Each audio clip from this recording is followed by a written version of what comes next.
Bienvenue à cette 14e émission de votre député provincial vous parle avec Éric Lefebvre. Salut Pierre-Luc. Salut. Donc, cette semaine, quand même une semaine importante. On prépare la rentrée parlementaire. Donc, certains défis avec la situation qu'on vit, là. Oui, absolument. Plusieurs mesures sanitaires qui ont été mises en place à l'Assemblée nationale. Je m'apprête à quitter pour Québec dans quelques minutes pour s'assurer que tout soit mis en place pour un retour. Naturellement, nombre de députés et ministres limité durant la période de questions, mais quand même, on s'assure une bonne collaboration avec les oppositions pour savoir quel ministre l'opposition désire avoir à la période de questions qui veulent interroger sur différents dossiers. Alors, on est très collaboratif avec les oppositions, mais ça se fait de façon différente également du côté des commissions parlementaires, nombre restreint. Alors, mais on va y arriver tout le monde ensemble. On a besoin de la collaboration de tous. Exact. Puis j'imagine qu'on va se servir un peu de l'expérience qu'on a eue parce qu'on l'a déjà fait un peu, là. Oui, absolument. Au printemps, on a déjà eu des mesures qui avaient été mises en place. Donc, quelques petits ajustements, mais je te dirais que ça va ressembler beaucoup à ce qu'on a vécu ce printemps. Puis aussi, le cabinet du WHIP est très important là-dedans. Vous occupez beaucoup des... Bien, naturellement, c'est le cabinet, comme on dit, de la discipline. Donc, présentement, avec les mesures, là, naturellement, le cabinet est très sollicité. Ouais. Parfait. J'aimerais qu'on profite de l'occasion pour remercier les gens. On l'a fait, là, mais c'est important de le faire, là. Les derniers mois qui n'ont pas été, on le sait, nécessairement faciles, puis les gens ont été disciplinés. Ah oui, absolument. Je veux remercier les Québécois et Québécoises, Pierre-Luc. Dans la région ici, particulièrement Arthabasca-l'Érable, il y a eu une belle collaboration. Les gens ont adhéré, même si ce n'est pas toujours facile, aux mesures sanitaires. Puis on l'a vu, on a eu quand même des bons résultats ici, mais il faut rester vigilant. On le voyait encore ce matin. Présentement, aujourd'hui, c'est un record mondial au niveau du nombre de cas à travers le monde. Alors, on n'est pas sorti de là. On souhaite avoir une deuxième vague la plus basse possible, mais on se doit, tout le monde ensemble, de redoubler les efforts. Parlant de ça, on va avoir des mesures spéciales aujourd'hui. Je vais te laisser le plaisir d'interviewer les gens qu'on reçoit à l'émission. En premier lieu, ça va être Monique Thomas, directrice générale de l'Association des producteurs de canneberge du Québec. Et on a Serge Nadeau, président du Rockfest de Saint-Pierre-Baptiste et du Rockstar Junior, qui va nous parler de son événement qui a eu lieu et qui a réussi le tour de force de produire son événement malgré les mesures. Bonjour, cette fois-ci, je me retrouve avec Monique Thomas, directrice générale de l'Association des producteurs de canneberge du Québec. Monique, bonjour. Bonjour Éric, merci de ton invitation de ce matin. Bien, merci d'être là. Écoute, Monique, je dois t'avouer d'entrée de jeu là, que moi, c'est une très grande fierté, les canneberges dans le comté d'Arthabasca-l'Érable. Je me fais toujours un devoir de dire, puis corrige-moi si je me trompe, mais que 80% de la canneberge biologique mondiale est cultivée ici dans le comté. Définitivement, même je dirais un peu plus que 80%. Là, tu es très conservateur. Oui, je dirais, il ne s'en fait pas ailleurs. Ouais. Okay? De la canneberge biologique, il ne s'en fait pas très peu aux États-Unis. Alors, on est les leaders mondiaux dans la canneberge biologique. Puis cette année, c'est 39% de nos superficies qui sont cultivées en régie bio. Alors, donc, on est en augmentation. On est en augmentation, autant dans la région ici, au centre du Québec, qu'au lac Saint-Jean, la région du lac Saint-Jean, puis la Naudière. OK. Et là, explique-nous un peu l'association, puis vous avez des activités également. Oui, bien l'association, ça regroupe l'ensemble des producteurs. Il y a 80 sites au Québec, 80 cannebergières. Et dans le centre du Québec, c'est 67 cannebergières. Alors, juste dans la MRC d'Arthabasca puis Érable ensemble, là, ça comprend au-delà de la moitié des cannebergières. Alors, on dit tout le temps, la canneberge est au centre du Québec, ce que le bleuet est au lac Saint-Jean. OK.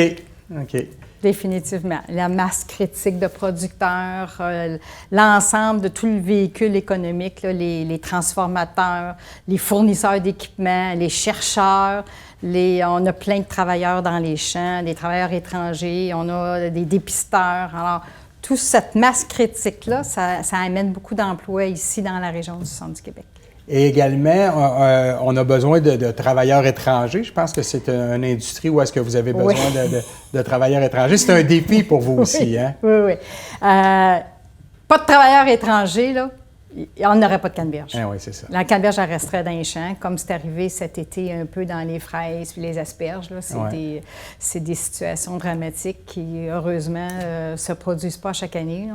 Ici, dans la canneberge, la récolte est à l'aube de commencer. Mais je peux dire, les producteurs n'ont peut-être pas des équipes complètes de travailleurs étrangers, mais ils ont été capables de s'organiser. Okay. Travailleurs étrangers, on en a besoin beaucoup en mode bio, régie bio, parce que tout se fait à la main. Le désherbage se fait à la main. Alors, c'est une grosse occupation qu'il n'y a pas beaucoup de Québécois qui veulent faire ça. Ouais. Explique un peu aux gens, puis on pourra peut-être ajouter là, dans l'émission des photos, comment on fait la récolte des canneberges. Parce que ça, c'est impressionnant. Moi, je l'ai vécu, puis c'est vraiment... Bien, tout le monde pense que la canneberge, elle pousse dans l'eau. Elle ne pousse pas dans l'eau, Éric. La canneberge, on utilise l'eau pour la protéger contre le gel. Puis là, en ce moment, là, il y en a des gels de nuit. Là. Alors, il faut protéger le fruit qui est très fragile à ce temps-ci de l'année. Puis surtout, c'est le fruit là, des producteurs. Là. Ils ne veulent pas perdre leur récolte. Parce qu'on est à l'aube là, de la récolte. On est à l'aube. La récolte elle débute là, pour le fruit frais. Là, ça veut dire que les consommateurs vont retrouver la canneberge incessamment là, dans les prochaines semaines là, sur les tablettes en épicerie, le fruit frais. Parce qu'il y a à peu près 10-15 ans, les producteurs ont introduit des nouvelles variétés qui ont pour objectif d'allonger la période de canneberge et aussi de mûrir plus rapidement. Alors déjà, il y a des fruits qui sont prêts. Okay. La majorité ici au Québec, c'est la Stevens, et la Stevens est prête en octobre. Alors déjà, là, les producteurs rôdent leurs machines. On inonde les champs, mais on inonde les champs un par un. Ce n'est pas toute la surface qui est inondée. Alors, on inonde les champs. Et puisque la canneberge, elle est pourvue de 4 poches d'air, quand tu ouvres la canneberge, elle est pourvue de 4 poches d'air, elle flotte. Alors, au moment de la récolte, c'est un batteur qui passe dans les champs. Qui fait juste brasser, détacher, le fruit se détache. Ensuite, on va augmenter l'eau, c'est 6 pouces au-dessus du plant, et de façon très naturelle, les canneberges vont flotter, puis ils vont se diriger vers une extrémité du champ ou pas par les vents. Et au bout du champ, il y a une pompe à fruits. Alors, à l'aide d'estacades, on tire la canneberge vers la pompe à fruits. Et là, c'est là qu'on voit les travailleurs étrangers avec des râteaux parce qu'ils la poussent vers l'aspirateur à fruits. Et les fruits sont montés dans le camion et le camion se dirige par après à des centres de conditionnement qu'on a dans la région du Québec. Et c'est de toute beauté de voir ça. C'est fabuleux, les couleurs de l'automne, c'est beau. Puis là, en parlant de ça, il y a Canneberge en fête, justement. Oui. Canneberge en fête, ça donne l'occasion au public de venir voir comment fonctionne une récolte. C'est évidemment selon la période de la journée. Des fois, on est chanceux, là, on voit toute la séquence. On voit le champ qui est inondé, on voit la pompe des fruits, puis on voit les gens avec leur râteau qui poussent. Mais c'est pas tout le temps ça, parce que c'est en continu. Alors, quand on arrive au centre d'interprétation, on y vient en autobus. Après ça, jusqu'à la ferme. Et les producteurs là, sont accueillants là, par des groupes organisés en charrette. Puis cette année, là, on a prévu moins de monde dans les charrettes, c'est sûr. Pour respecter la distanciation, oui. Et puis, les gens voient au moins 1 ou 2 étapes de la récolte. Et puis, quand ils sont chanceux, ils voient la séquence au complet. Mais souvent, la moindre qu'on veut voir, c'est on voit des fruits flotter. Puis, évidemment, le centre d'interprétation, ça dure juste 2 semaines. Puis c'est grâce à la collaboration des commanditaires, dont vous êtes commanditaire. Ben oui. On vous remercie. Et puis, on invite le public là, à venir au centre d'interprétation de la canneberge du jeudi au dimanche et le lundi de l'Action de grâce. OK. Et puis, beau temps, mauvais temps, là, on est sur les fermes, puis moi, je fais des visites guidées. Puis est-ce qu'on a l'adresse où ce que les gens doivent se rendre? Oui, c'est au 80 rue principale à Saint-Louis-de-Blanefeuille. C'est là qu'on organise les groupes. Alors, les gens achètent leurs billets. Et puis, il y a aussi, entre-temps, toute l'aréna est destinée à une salle un peu plus académique. une salle découverte dans laquelle on démontre, il y a une vidéo en continu sur la récolte de la canneberge. Et puis, il y a surtout les dégustations. Ben oui. Et cette année, on a un nombre record de producteurs et de fabricants de produits artisanaux à partir de la canneberge qui seront présents les fins de semaine. C'est une belle activité aussi en famille. C'est une belle activité en famille. Ben oui. De tout âge. C'est ça, tout âge. Ça. Puis si jamais les gens ont des questions, est-ce qu'il y a un numéro de téléphone où on peut vous rejoindre? Oui, le numéro de téléphone, je ne le sais pas par cœur. On va le mettre en bas là, présentement. Je suis sûr qu'il est déjà en train d'apparaître. Le numéro de téléphone, et puis il y a aussi le site Internet qui est mis régulièrement à chaque jour, là, parce que des fois, il peut avoir un bris. Et ça arrive des bris d'équipement. Ben oui, ben oui. Et puis, on joue avec la nature aussi. Alors, l'année passée, là, il n'y avait pas de récolte. Il faisait trop froid. Là, quand les champs sont gelés, la récolte, elle commence juste plus tard. Oui, c'est ça.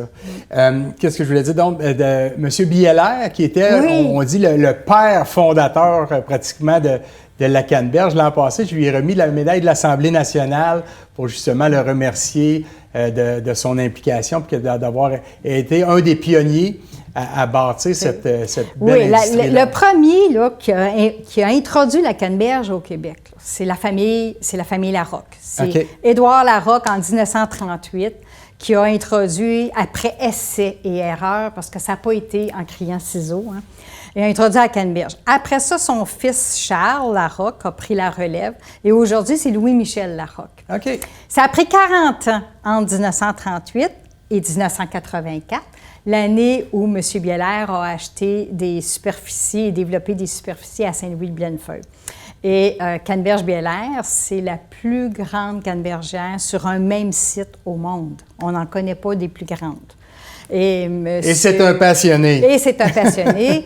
Il y a une partie de sa ferme qui est conventionnelle, puis une autre partie de sa ferme qui est aussi biologique. Bien, merci infiniment d'avoir accepté mon invitation à l'émission.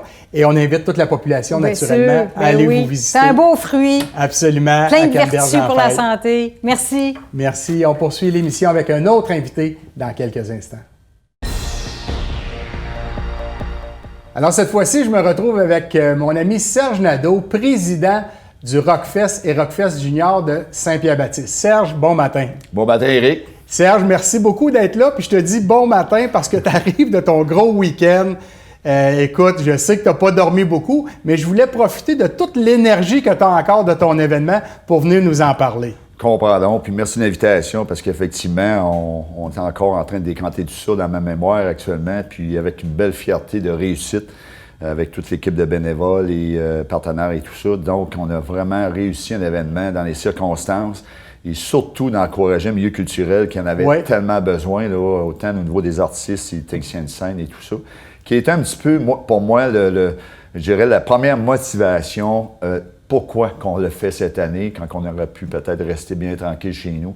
Donc, pendant tout l'été, quand j'ai regardé ce qui se passait ailleurs avec la formule Musipark, c'est un peu là-dessus que je pense que je vais vous exprimer la suite des choses, c'est qu'on invitait les gens à venir en auto.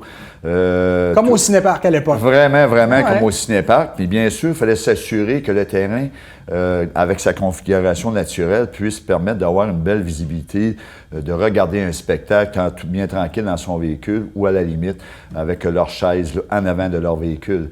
Donc, la plupart, je peux vous dire, oui, autant à l'intérieur du véhicule qu'à l'extérieur. On avait un beau soir. Le vendredi soir, il était frais. Là, celui-là, je pense que les chaufferettes ont parti un petit peu dans les véhicules. Oui. Mais ceci dit, les spectacles qu'on a eus, la scène, pour les habitués de Saint-Pierre-Baptiste, ils ont vu que, oh, wow, là, on vient de découvrir une créativité, je dirais. Hein, notre ministre qui nous disait d'être créatif dans cette période de COVID-là cette année.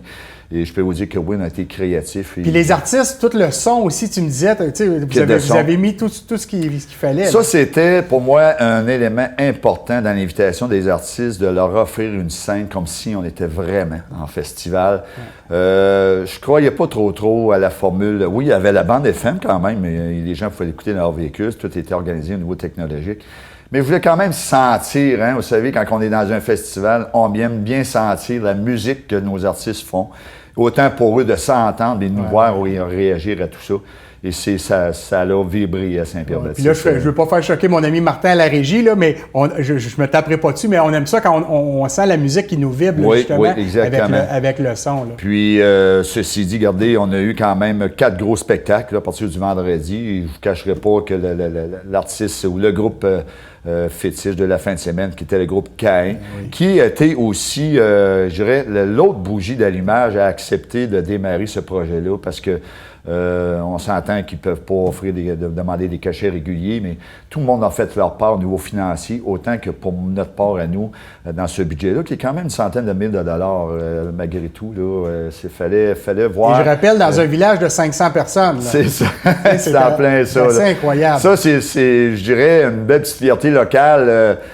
Sans rien enlever à toutes nos belles organisations qu'on a dans la région, qui sont des grands festivals. Puis ça, je suis fier de ça aussi dans notre MRC d'Érable et Arthabasca. Mais on avait la configuration du terrain pour le faire, donc on a avancé, on l'a réalisé. On a eu des gros merci de nos artistes, des gros merci des gens qui se sont présentés. Beaucoup de gens de l'extérieur. Ça, c'est tout surprenant. C'est certain avec tous nos plans de communication, médias sociaux et tout ça, les gens, il y a de quoi cette année? On peut aller faire quelque chose? Puis surtout qu'il n'y en avait pas beaucoup. Ah non, c'est justement. Ouais. Je dirais, on va continuer à analyser tout ça. On avait quand même une zone par terre, hein, vous savez. Auprès de votre gouvernement, madame, il y a une ouverture, une zone par terre de 250 personnes. Il a été utilisé. Ça a été fait dans les règles et tout ça, mais j'ai senti quand même peut-être que les gens, peut-être pas venir autant de personnes dans cette zone-là. Okay. Puis c'est bien correct aussi, là, parce qu'à quelque part, on voulait pas... remplir une zone, puis qu'on perd le contrôle, je vais arrêter pas plus fier. On l'a offert parce qu'il y a des gens qui aiment bien venir en festival en zone par terre. Ça, juste pour faire comprendre, les gens pouvaient, c'était un jour vraiment privilégié en avant de la scène, et avec leur chaise, ils étaient assis.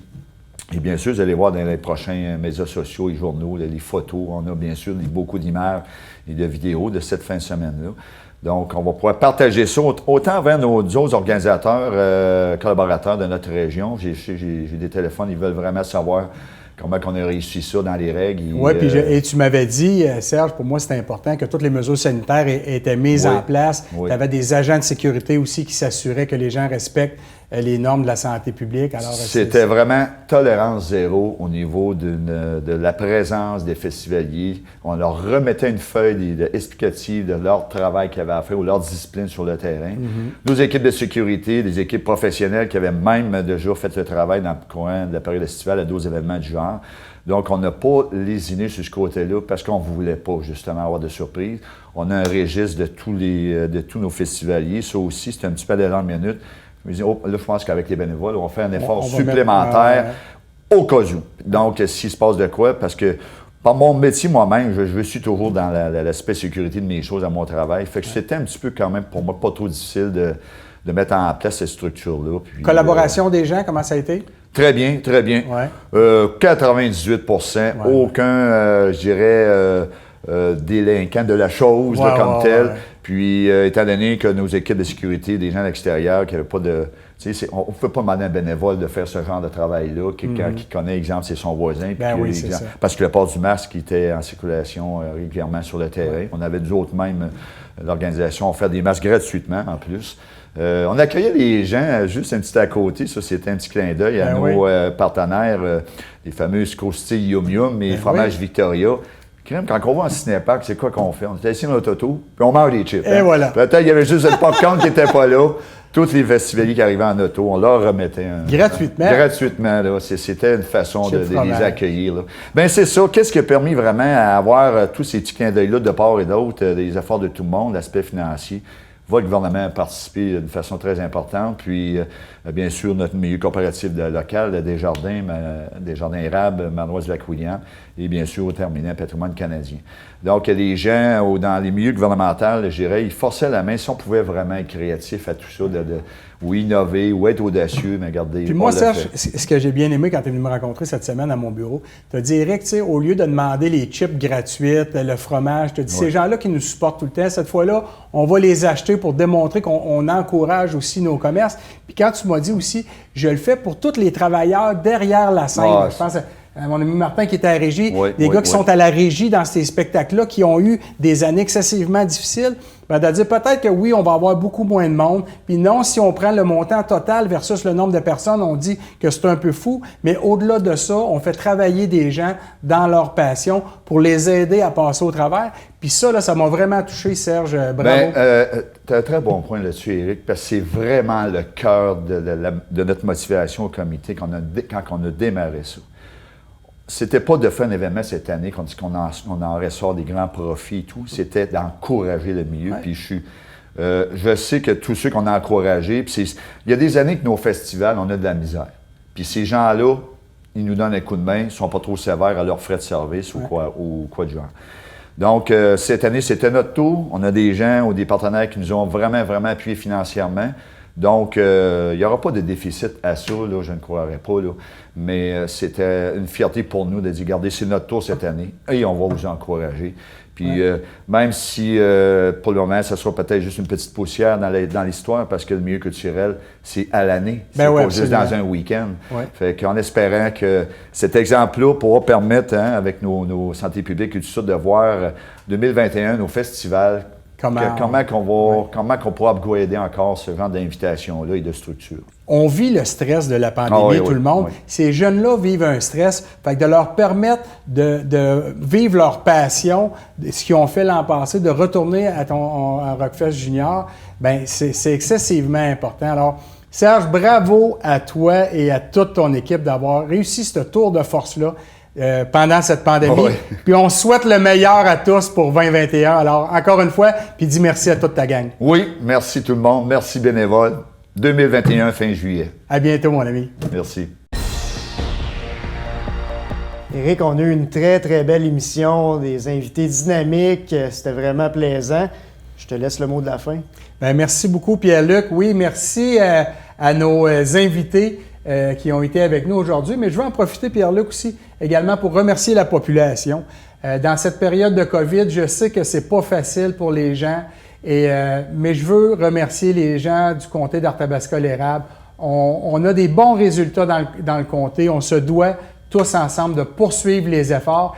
Et un petit salut particulier à tous les étudiants et étudiantes. Je sais que c'est une entrée qui est différente, mais merci de vous adapter et ensemble, on va réussir à passer au travail. Merci beaucoup tout le monde et à très bientôt.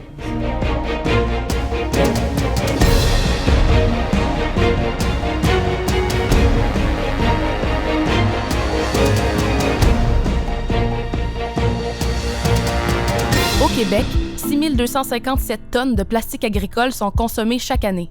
Récupérer une telle quantité de matière est un problème de taille. En 2008, Gaudreau Environnement met en place un premier système de collecte des pellicules de plastique agricole au moyen de sacs et de bacs verts. Malheureusement, plusieurs embûches sont rencontrées. Manipulation difficile, mauvaise pratique de tri et contamination de la matière. On se retrouvait avec plusieurs problématiques. C'est que, premièrement, quand la ferme avait une certaine grosseur, on se retrouvait avec une multitude de bacs. Comme ici, on était rendu à 12 bacs verts. Au final, peu d'entreprises agricoles ont adhéré à la collecte et bien des emballages ont tout bonnement été mis aux ordures, incinérés ou enfouis.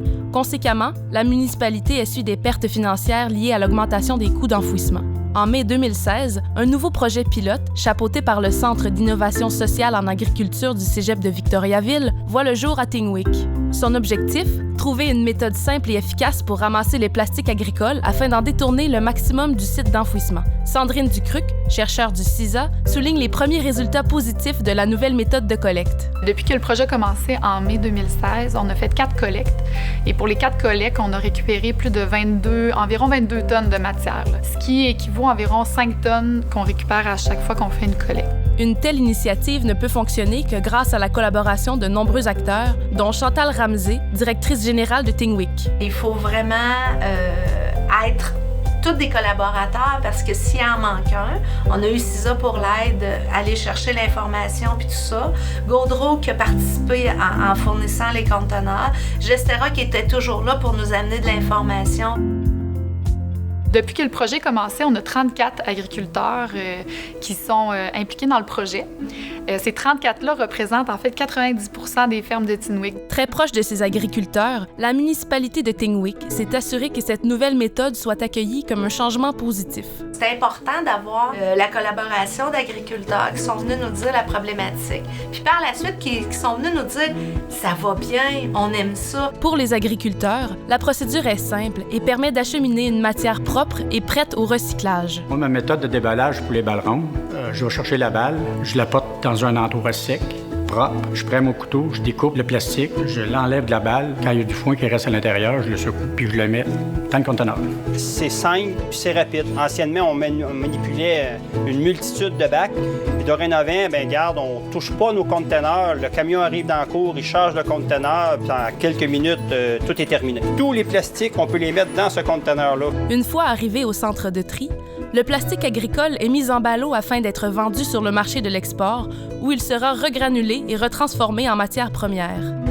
La municipalité de Tinwik est confiante quant à la viabilité économique de la nouvelle méthode de collecte. Les coûts associés à la cueillette vont être payés par la suite en économisant notre tonnage de site et en recevant des redevances supplémentaires. Gestera, la compagnie responsable de la gestion des matières résiduelles de la région, se dit très satisfaite du projet. On évalue la matière récupérée à 50 tonnes de plastique agricole dans la municipalité de Tinwik uniquement. Nous prévoyons des bénéfices économiques d'environ 4 000 $.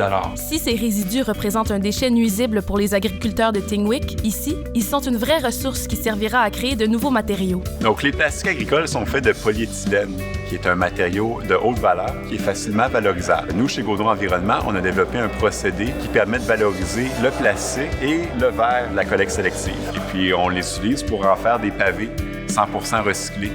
On peut aussi faire toutes sortes d'autres matériaux avec cette matière-là, comme des dalles. Pour Francis Gauthier de chez Gestera, les autres municipalités du Québec ont tout intérêt à suivre l'exemple de la municipalité de Tinwik.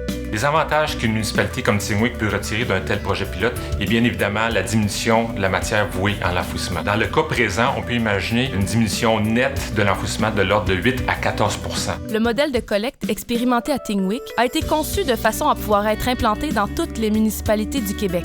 L'accès à un tel volume de plastique recyclable permettrait le développement d'une filière de récupération et de transformation de la précieuse matière par nos industries québécoises. Sandrine, du CISA, rêve déjà aux possibilités futures associées au projet pilote. Avec l'expertise de Gaudreau Environnement, on travaille sur des projets de recherche pour valoriser la matière, ce qui nous permettrait en fait de récupérer chez le producteur le plastique agricole, le transformer, le valoriser, puis ensuite en créer une nouvelle matière qui pourrait être utilisée localement, soit dans la municipalité ou chez les producteurs même. Le croisement entre innovation sociale et technologique doit guider la mise en place de cette filière qui générera des retombées sur la santé publique, les économies locales et l'environnement.